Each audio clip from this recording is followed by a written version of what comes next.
Julho é o mês da campanha nacional de prevenção do câncer de cabeça e de pescoço, que representam aí o nono tipo de câncer mais comum no mundo. A Associação Brasileira de Câncer de Cabeça e Pescoço promove há 6 anos uma campanha nacional de prevenção para a doença, celebrado hoje, 27 de julho. Este ano o tema é Autocuidado é Sobreviver. De acordo com o Instituto Nacional de Câncer, o INCA, o câncer de cabeça e de pescoço representa a quarta maior ocorrência da doença no Brasil, com mais de 40 mil diagnósticos por ano. E para falar sobre isso, a gente conversa com o médico oncologista Dr. Rodrigo Kraft Roveri. Boa tarde, Rodrigo. Olá, boa tarde. Obrigado pelo convite para estar aqui conversando a respeito de um tema tão importante quanto neoplasia de cabeça e pescoço. Doutor Rodrigo, muito obrigada por receber o nosso convite. A gente faz esse nosso bate-papo online agora e eu gostaria que o senhor falasse qual é a importância dessa campanha, né, Julho Verde. Isso é uma ótima pergunta, porque isso se aplica, né, muito especificamente para câncer de cabeça e pescoço, nessas campanhas de prevenção e de conhecimento a respeito da doença, porque é uma das doenças neoplásicas, né, oncológicas mais preveníveis que a gente pode ter. A gente tem basicamente dois tipos, né? O tipo que é ligado ao tabagismo, então é o tipo que tende a ser mais agressivo.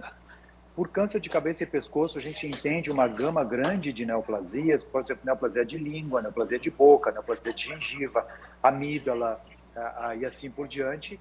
E a gente tem um outro tipo de neoplasia de cabeça e pescoço, que é aquele ligado ao HPV, né, que é um vírus. O primeiro tipo deles a gente consegue evitar, ou pelo menos diminuir enormemente a nossa possibilidade de ter, quando a gente vai por campanha de cessação de tabagismo. E o segundo tipo a gente consegue diminuir também muito através de campanhas de vacinação, porque já existem vacinas disponíveis, mesmo na rede pública de saúde, para o HPV. Então, as pessoas que têm a idade específica para isso devem sim ser estimuladas a se vacinarem, porque eu realmente imagino e tenho esperança que daqui a alguns anos seja um dos tumores que a gente não veja mais na nossa prática clínica.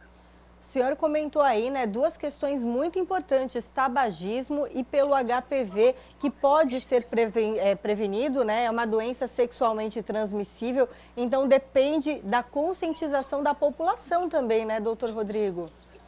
Exatamente, né? Existem algumas doenças que não têm um fator etiológico conhecido, né? Então, na prática, não existe algo, para tentar resumir a história, que a gente possa fazer ativamente para diminuir a chance de ter essa doença. Às vezes é assim, né?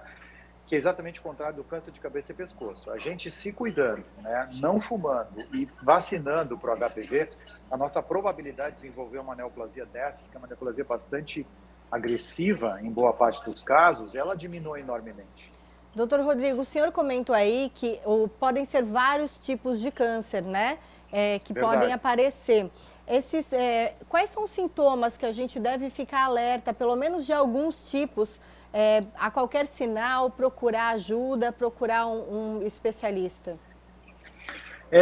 São vários tipos e a maior parte deles tem uns sintomas em comum, né? Alguns deles são dificuldade para deglutir, né?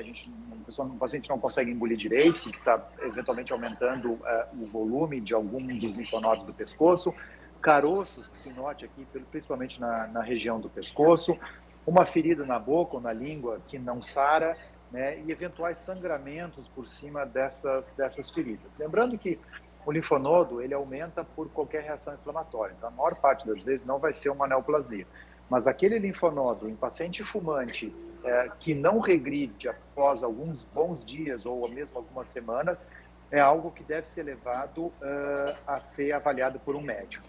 Doutor, há algum tipo de orientação, por exemplo, no câncer de próstata, né? Se orienta que os homens procurem exames preventivos a partir dos 40, depende do caso, 40, 50 anos. No caso do câncer de cabeça e de pescoço, há algum exame que a gente possa fazer com determinada idade para ver se está tudo certo? Não existe um rastreio para câncer de cabeça e pescoço, mas é importante a gente lembrar que quem deve se vacinar?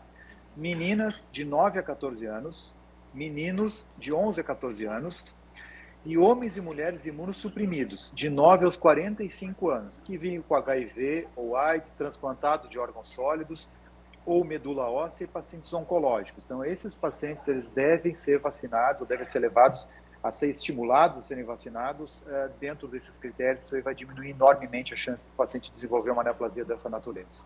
Câncer de cabeça, câncer de pescoço, tem cura, tem tratamento? Tratamento sim, sempre tem tratamento, né? E a cura vai depender do estágio que o paciente tiver no momento que a gente faz o diagnóstico. Mas sim, a pessoa que porventura diagnosticar não precisa se desesperar, existe um tratamento, procura um médico de sua confiança para dar início a esse processo, que a probabilidade de cura com os tratamentos mais atuais é muito boa. Tá certo, doutor, muito obrigada pelos esclarecimentos. Importante reforço, então, Julho Verde, com ações aí em âmbito nacional, né, para poder alertar sobre esse tipo de câncer. Verdade, eu que agradeço mais uma vez por estar aqui conversando a respeito de um assunto tão importante e, de certo modo, tão prevenível quanto é a neoplasia de cabeça e pescoço. Certamente, muito prevenível. Muito obrigada mais uma vez. Conversamos então com o doutor Kraft Roveri, Rodrigo Kraft Roveri, médico oncologista. Mais uma vez, muito obrigada, doutor. Obrigado, boa tarde a todos.